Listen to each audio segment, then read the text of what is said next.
O Egito se prepara para as consequências enquanto Israel planeja uma grande ofensiva em Gaza.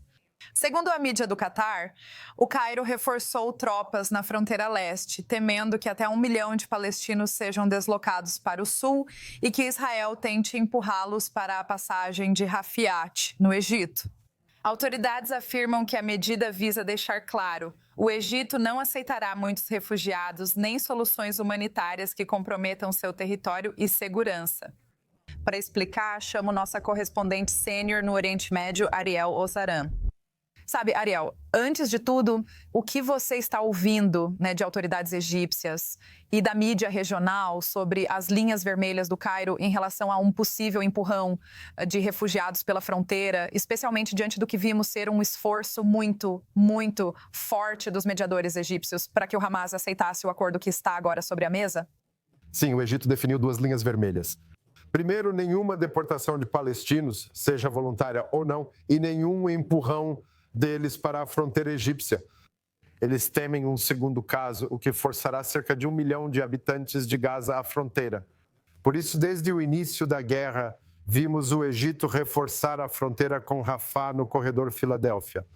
Talvez seja uma das fronteiras mais bem guardadas do mundo, justamente por medo desse exato cenário. No Cairo, isso é considerado uma ameaça direta à segurança nacional do Egito. Eles não querem ser colocados na situação em que massas de habitantes de Gaza corram para a fronteira e eles tenham que atirar nessas pessoas. Eles querem evitar essa situação, mas não se engane. Se isso acontecer, eles vão atirar nessas pessoas. Eles não aceitarão os habitantes de Gaza. E isso faz parte da tragédia dessa guerra. O Egito fechou sua fronteira, não permitiu que os habitantes de Gaza fugissem da devastação que está acontecendo lá. Quero dizer, só imagine como toda essa situação teria sido diferente se, do outro lado da fronteira, as autoridades egípcias tivessem permitido cidades de acampamento em massa. Isso seria sem o Hamas. Todos os civis teriam tudo o que precisassem. Todas as necessidades básicas deles seriam atendidas e não estariam em perigo.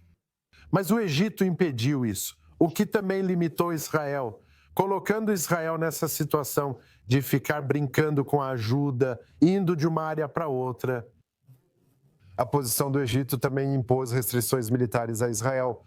Não se falou o suficiente sobre isso, mas essa é a posição do Egito e eles não mudam dela nem um pouco. Claro, já discutimos isso na semana passada. Vimos 2 manifestantes pró-Palestina que faziam parte da campanha. É, isso mesmo.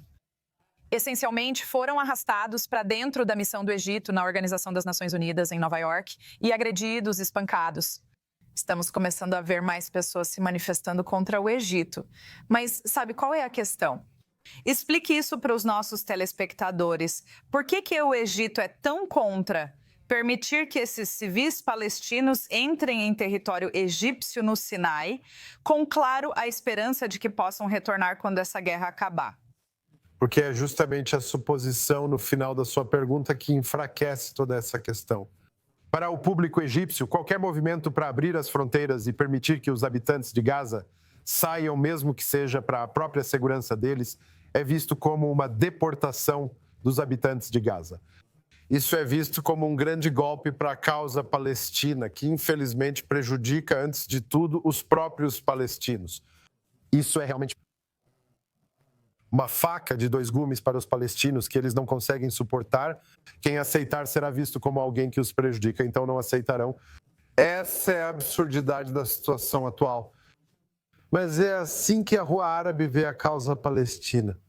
E há uma pressão enorme contra todos os governos árabes para recusar tal medida. E, infelizmente, a liderança está ouvindo isso. Quando, no fim das contas, sabemos que se as fronteiras estivessem abertas e os habitantes de Gaza tivessem uma maneira de sair em segurança por um período temporário, eles estariam fora de perigo.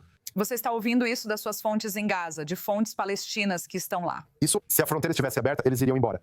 Quer dizer, isso é... Eles não seriam atacados por jatos israelenses, pois estes não operam na Península do Sinai. Bem, eu acho, a questão é mais sobre se os habitantes de Gaza estão dispostos a deixar sua terra por essa segurança temporária, dado o medo de que talvez não consigam voltar, porque ninguém sabe o que pode acontecer com a continuação desse movimento. Olha, para alguns habitantes de Gaza, ir de Rafah, de Khan Yunis, para o lado egípcio de Rafah, é uma distância menor do que de Beit Hanun e Beit Lahia no norte. Quer dizer, isso é uma questão tática, movimento para proporcionar a eles uma passagem segura e, basicamente, uma verdadeira zona humanitária segura que, infelizmente, não existe nem mesmo na chamada zona humanitária. Onde estava Mohammed Death, líder militar do Hamas, quando foi eliminado? Ele foi eliminado em Moase, uma zona humanitária protegida, porque eles se escondem dentro da população civil nos locais mais sensíveis. Então, tal medida pouparia a vida de muitos habitantes de Gaza, mas isso não foi feito principalmente por causa da recusa do Egito ou unicamente por causa da recusa do Egito.